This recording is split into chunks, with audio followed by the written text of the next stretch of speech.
Corona মহামারী, বন্যায় যেকোনো প্রাকৃতিক দুর্যোগে নিজের জীবনের কথা চিন্তা না করে এগিয়ে গিয়েছেন মানবিক কাজে। আজ সেই স্বেচ্ছাসেবক সজীব সাহায্যের জন্য অঝরে কাঁদছেন। বানবাসীদের ঘরে পৌঁছে দিতেন খাবার, এমনকি কেউ বিপদে পড়লে 1000 টাকার ফান্ডিং করে দাঁড়াতেন পাশে।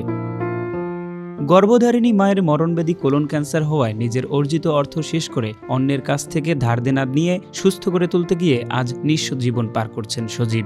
চিকিৎসায় ব্যয় হয় আনুমানিক 8 থেকে 10 লাখ টাকা। আমরা এক প্রকার নিঃস্বের মতো অবস্থা, ঋণগ্রস্ত। প্রথমে আমি একটা চিন্তাই করেছি যে আপাতত টাকা ধার করে হোক, ঋণ করে হোক, আমি আবার আমার ট্রিটমেন্টটা যেন করাই, তারপর টাকা পয়সা ইনশাল্লাহ ব্যবস্থা হবে। ফেনী, নোয়াখালী যখন যে বিপদ, 5ই আগস্টের পরে থানা গুছানো, যত ধরনের মানবিক কাজ আমি সবার আগে গিয়ে করছি।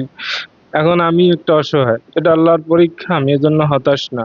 ছেলের এমন অবস্থা দেখে সুস্থ হয়েও যেন শান্তিতে ঘুমাতে পারছেন না তার মা। কিভাবে কি করবেন নির্বাক হয়ে তাকিয়ে থাকেন তার মা। প্রধানমন্ত্রী তারেক রহমানের কাছে আর্থিক সহযোগিতার দিকে হাত বেড়াচ্ছি। আমি যে অনেক ঋণগ্রস্ত হয়ে গেছি অসুস্থতার জন্য, আমার ছেলে এই জন্য এর কাছে দোয়াও চাই ও সহযোগিতাও চাই।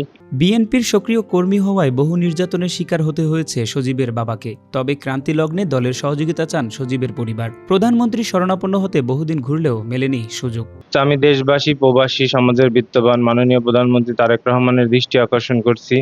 আমরা তো আপনাদের বিএনপি পরিবারেরই লোকজন বা সন্তান।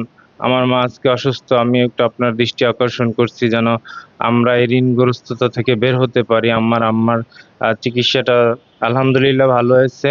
আপনারা আমাকে আর্থিক সহযোগিতা করবেন। সমাজের বিত্তবানরা এগিয়ে আসলে ঘুরে দাঁড়াতে পারে স্বেচ্ছাসেবক সজীবের জীবন। সজীবও ফিরতে চান আগের মতো মানবিক কার্যক্রমে। হোসাইন সিপাহী, সময়ের কণ্ঠস্বর, ঢাকা।